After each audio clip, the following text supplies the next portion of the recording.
Good evening and salutations, my GH fans. I'm not gonna lie, this is my second take, I guess I'll sit there and say. And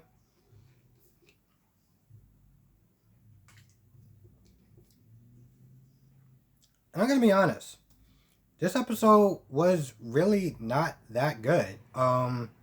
It really wasn't. We'll start off with the Ava, Laura, and Carly scene. So pretty much Ava comes over to Carly's to ask for help. And I'm not gonna lie, Carly kind of got on my damn nerves. Because of course Carly did sit there and say, yeah, I'm going to sit there and help out, Avery because, she's like a daughter to me. But, as far as you're concerned, like, I, you do you. Um, and then she also brings up the fact that, and I'm not going to lie, she brings up the fact that, oh, well, you backed up Nicholas with the whole, Florence and Cyrus thing. And I'm just like, okay, that already happened. That's a non-factor in this conversation. We should be sitting there worried about Avery's safety after Cyrus pretty much just threatened Avery, not bringing up, past crap. Like, I just, at some point, she just got kind of annoying, and Laura's like, listen, we need to work together because we all have people in common, and this is our best chance to sit there and take down Cyrus if we all work together. So, like, after 7 to 8 minutes of Carly pretty much just being kind of bitchy towards Ava, which, granted, I understand exactly why Carly feels the way she does with Avery, but I felt like some of the stuff that she was saying should have just kind of been tabled into after the Cyrus thing was dealt with, just for Avery's sake, but, she decided she wanted to be Carly, and to be honest, it was kind of annoying. Um, so pretty much the plan is to have, well, Ava host a dinner party. And of course, she roped in Laura because Laura was like, oh, well, I'm not going to be a part of this whole thing with Cyrus. And I'm like, Laura, the only thing that they're asking you to do is distract Cyrus for a little bit. Like, that's it, you know? I don't understand why she was sitting there fighting him on this. When Ava was like, yeah, Laura's going to be there too, I was like, good. Were you just gonna be just sitting back, just being pretty or whatever? Like, no, this is your problem too, as well as everyone else. Like, you sit there saying you want to sit there and help out Nicholas, but you don't want to sit there and be part of the plan. Like, I'm not gonna lie, kind of an annoying scene, but they all agreed to work together for the greater good. So that's cool.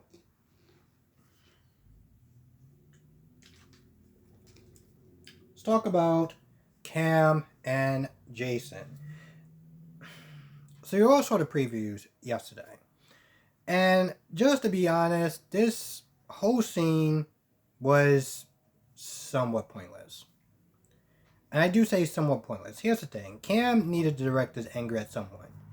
And so, we do get to see Cam, confront Jason. And, he's just all like, oh, you killed Franco, yada, yada, yada. You did it. The police saw you do it. My mom saw you do it, yada, yada, yada. He just goes on and on and on and on and on. And I'm not going to lie, it was kind of annoying for a couple of reasons. One, I'm just gonna be honest. This kid really needs acting classes, and I am generally I try to be well. I try to give a lot of the child actors a pass, but when Aiden is has better acting skills than you, and Jake has better acting skills than you, and you're older than both of them, yeah, I can't do it. So part of that was just kind of annoying, especially when he gets all like angry and it's just like, yeah, okay, I'm not gonna lie, this isn't really working for me, but sure, bro, you do you. Um, so he's just going on and on. Even after Jason said that I didn't do it, and I wouldn't do it because of Jake and yada yada. So this goes on for about a good 2 or 3 minutes until Britt is like, yeah, you need to leave. Um, so Britt talks to Jason. And the only thing that really, well, one of the things that happens is that, again, Britt is getting a lot worse with the whole, handshaking thing. But also, they had some nice good scenes. They had some nice good moments or whatever. And I definitely want to see where they're going to go at, like, in the future or whatever. Um, Pretty much the only thing that really happened was that Well, the janitor that was sitting there watching Britt when she was having a conversation with Liz was still watching Britt when she was having a conversation with Jason. Um, which I'm gonna cut to the whole Liz and Britt thing because I'm gonna be honest. This scene, I I'm gonna be honest. I really didn't understand it. Liz is asking a bunch of questions about the janitor and staff and the new hires and stuff, and I'm just like, why is that any of your concern? Who HR decides to hire? So that made no sense. And then Britt was like, why don't you take a temporary leave of absence? With the whole after Liz got a sign from Finn and her coming back too early, and I was just like, why are you telling her to temporarily take a leave of absence for her? I get that she was sitting there saying it because of Franco and maybe she's not handling her grief well and that she came back too soon, but like I don't understand why she even sent her home. Because Liz is like, listen, I need to keep working. I need to sit there, one, money, and two, I need to keep my mind off of Franco and not be grieving at home just alone or whatever. So she's like, you could just go home for the day. And I'm not gonna lie, that really made no sense to me. It still makes no sense to me. Every time I sit there and think about that scene, it makes absolutely no sense to me. But, yeah, they did it. So Liz is sent home. She talks to Cam. Cam is all like, Jason did it. He killed Franco, and he's a bad person, and yada yada yada. And Liz just kind of stands there and is like, she doesn't really say much of anything, and I'm probably sitting there thinking it's because Liz, this whole, Cam really believing that Jason did it is because Liz was so sure that Jason did it. So I'm just like, why? Like, I'm not gonna lie, that whole scene was kind of annoying. And to be honest, I'm sitting there thinking, well, Liz, why don't you sit there and talk to Cam? But it's really not gonna matter because Cam needs to sit there and focus the anger on someone. And even when Britt was like, why didn't you just sit there and why don't you just tell Cam that Peter did it? And one second. Even when Jason was like, listen, if I pretty much told Cam that Peter did it, Peter's gonna kill him. And at first I was like, Peter is not really known for killing kids, but I was like, technically he's a teenager, so I guess to Peter he's kind of fair game. So yeah, that happened. Now let's talk about Phyllis for a minute because my goodness, that this woman was annoying. I mean, she's still continuing to be a damn busybody in Nina's life as far as Jax is concerned. Talking about, Nina came here for some peace and everything like that, and, you need to let her go, and if she decides to stay here, you need to just kind of accept it, and, I'm not gonna lie, that whole time, I'm just like, Phyllis, don't you have, a husband to take care of, and a failing bar to sit there and run, why are you spending so much of your time sitting there interfering with Nina and her love life and she's a grown ass adult? That whole scene was just annoying. It really was. And that's pretty much all I gotta say about it. And yeah, I kinda already covered that. So, while that's going on, you got Elijah and Sonny going at it again. I don't know. Maybe it's just me, but them going back and forth with each other was kind of boring a little bit. And the reason why I'm sitting there saying that is because Sonny once again accused Elijah of the whole robbery thing, and it was all like, oh, well, you left just as the gunmen were about to start, just as the gunmen were about to sit there and start, trying to rob the place. And I get that they have to kind of repeat a lot of these words and dialogue and, stuff that happened in case somebody new that's watching it for the first time can kind of okay, cool, so that's why he suspects, Elijah it is. But, for somebody who's been watching this for quite a while, I was just like, yep. It's really funny. You accused me of that same thing about 2 weeks ago. And a couple of days after that. Yep, this is getting kind of repetitive. So the only thing that really happens is they go back and forth. And then Sonny decides to lay out Elijah's whole plan about how, the businesses are suffering, and Elijah's that they're, going to pretty much kind of buy off these businesses to get like a profit off of them, and like buy them for the cheap and kind of like, make a lot of money from it. And I'm just like, so you pretty much just kind of told Elijah his whole plan, right? You just laid it all out for him. So with that being said, they go back and forth, and Phyllis comes in and kind of stops the whole thing. They agree to call troops. Elijah walks away, and at this point, this is what I like to call the Full House moment. Okay, because Phyllis lectures Sonny. Sonny more or less kind of apologizes. He says something that's funny. They both laugh, and then they get back to work. And I'm just like, man, I remember growing up watching Full House. It seems to play out exactly like that. So to be honest, I was just like, okay, alright. And I'm not gonna lie, it went absolutely nowhere. Like, Elijah left. There was no scene for him at the end. He didn't sit there and say, well, we gotta sit there and find a way to get rid of Sonny. It was just like, nope. Just kind of just went flat at that point. Now Jocelyn does come and see Jax. And she starts to grow concerned, obviously, because now there's a bullet, and there's a bullet wound in Jax's shoulder. So she's like, what is going on? Like, what happened? And of course Jax is like, so you wanna tell me about that boot on your foot? So, Jocelyn's like, yeah, we can kinda just table that until we get into the car. But Trina's here, and, she was hungry. So she decided to go to this cute little place called the Tanner. And I'm just like, the look on Nina's face. I give this actress this, because I'm going to be honest, I don't really give her much. But when she has a look of shock or fear or terror, that woman knows how to display it in full form. Her eyes just practically bulged out her head. And then you see Trina walk into the Tanner. Of course, no one's there because, they're having their whole little Full House moment. But I'm just like, man, this is going to be really interesting. Of course, I say that as wishful thinking, like Sonny would just come out of the back room, and this whole thing kind of just start to, go somewhere and not last for, what are we in, like a second, third, fourth month or something? But of course, we know that's not going to happen. So that just kind of sucks. Now, with that being said, I did do this review twice. So I don't think I said this. But if I did, I do apologize. And this is the whole, 1 second. Now, this is somewhat of a confusing scene.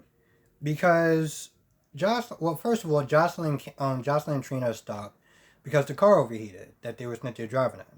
And while they're waiting for the tow truck, Jocelyn once again starts talking about volleyball and how she's upset that she's not going to be there with the team, and pretty much all the same crap that she said from yesterday. So they talk about Cam a little bit, and Trina brings up the whole Dev situation. And the fact that Dev took her, her diary, her journal or whatever. But then it just kind of stops. And the reason why Trina was like, the reason why I didn't tell you this because I didn't want to sit there and ruin Dev's memory. So she starts in with this story, and I feel like it's about to go somewhere. But then the mechanic that they were waiting for shows up, and, they get distracted, so they just kind of just pause the whole conversation. And I was just like, okay, so you start the story, and you talk about the journal and Cam, and why, like the whole Jason thing is kind of like, it isn't the full reason why Cam and Jocelyn are having so much problems. And she's about to get into that. And I'm not gonna lie, when she brung up Dev, I was like, man, that is so long ago. I sort of forgot the details about it. I think it has something to do with the fact that just to kind of get some people caught up that probably may not have watched it. Let's see. Dev took the journal from Jocelyn and started writing in it about how, Cam was into Jocelyn, and Dev wrote in the journal that, Jocelyn didn't really like Cam, and like wrote some like mean stuff or whatever. So Cam was like, all right, fine, and if that's how you feel about me, then we're not gonna, not gonna pursue you, whatever. So I think that's what it was about. But honestly, tell you the truth, I'm not gonna lie, they kind of start the story, and then they just kind of cut it short, and then like it just went nowhere. So I'm hoping that they're actually gonna finish dealing with that, because that happened like a good maybe 8 to 10 months ago. I'm pretty sure I'm wrong, but that happened a while ago. So the fact that they're just now re-getting back to that whole thing is like, why did it take you guys this long to kind of, finish this whole thing? So, like, I just.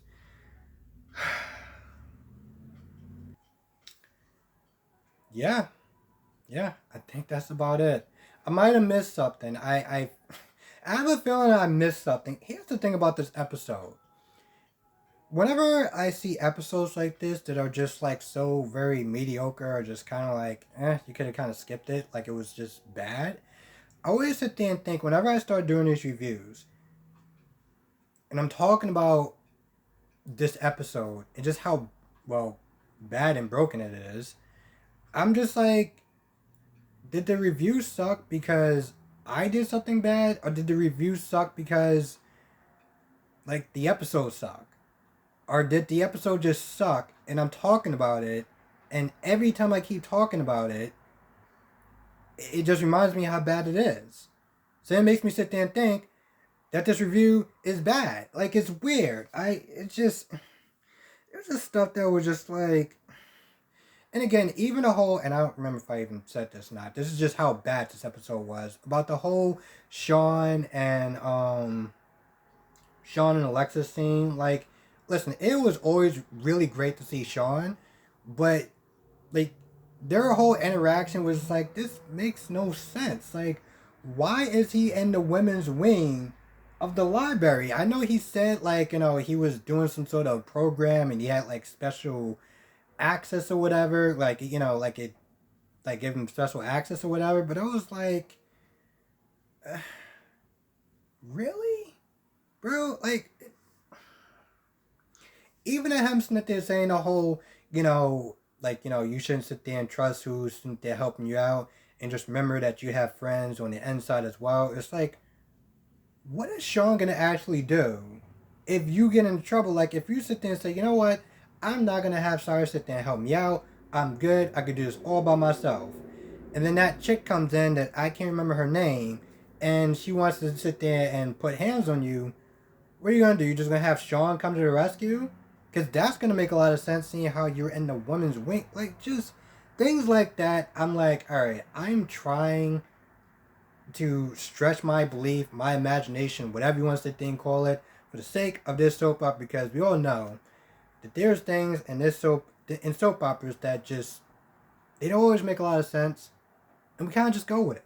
It's just kind of something to be expected. But things like this, I'm just like, what? What? I'm not gonna lie. Even when I first saw it, and Sean was like, "Hey, what's going on?" I'm like, "Yeah, Sean, like, what's going on? Did you get like, you lost?" I'm pretty sure the men's wing is probably on the other side of the jail. Okay, all right. And with that being said, I think that's about it. I'm pretty sure I probably missed something, but in my own little defense, when I first recorded this, I felt like I was all over the place. I was just like, I was all over the place, because I felt like this episode was just so like mediocre, and just kind of just did things that was either, there was stuff that I was just bored about, there was stuff that I was just kind of annoyed about, and I felt like the best part of this episode was the Britt and Jason scenes. That, I feel like for me, that kind of just saved this whole episode, and I want to see more of Britt and Jason. I know that from what people are starting to telling me, that the actress that plays Britt has COVID, so she may not be in for a little bit. But the minute that she is back on the men, please put her with more Jason. Because because it's always fun to sit there and watch Sam be all jealous and, bothered and everything like that. Sam is just. I'm gonna kind of go off on a tangent a little bit, so this review is kind of over. Um, Sam has been getting on my last nerves for quite a while, and I felt like it really started to like boil over a little bit.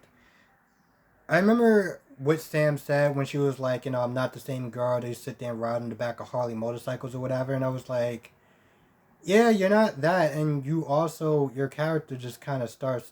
Your character just kind of sucks now, and the way that she handled the whole Drew and Jason like love triangle thing was just a mess. It was a mess. It was an absolute mess.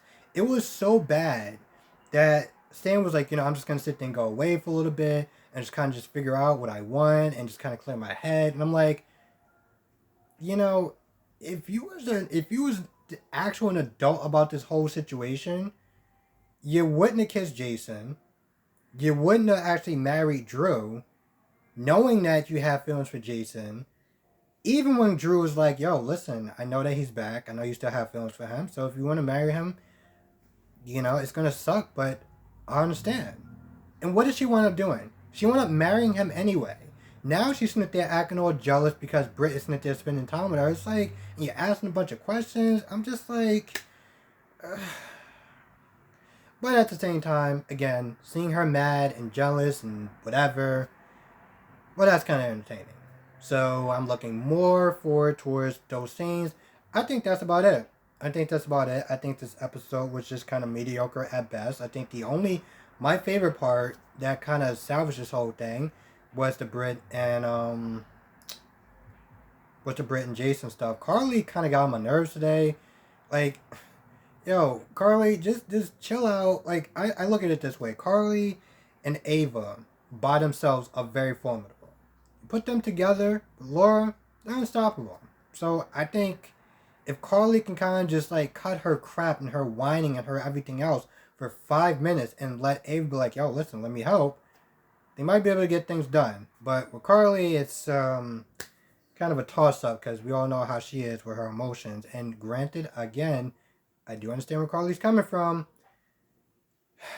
She was kind of working my damn nerves. She was working my nerves so much that I was sitting there regretting not going to the wine place that I was going to go to. And I'm sitting there thinking, if I start to have more episodes like this, at least on the weekends when I'm not actually working the next day, yeah, I may actually start to have to, start enact some, like, wine parties or something like that. We could do do a wine thing every now and then. Because Carly was getting on my last goddamn nerves. But with that being said, I'm going to go. Thank you for listening to me rant because the review was over maybe 18, 19 minutes ago. So thank you for that. I want to thank everyone for watching this review.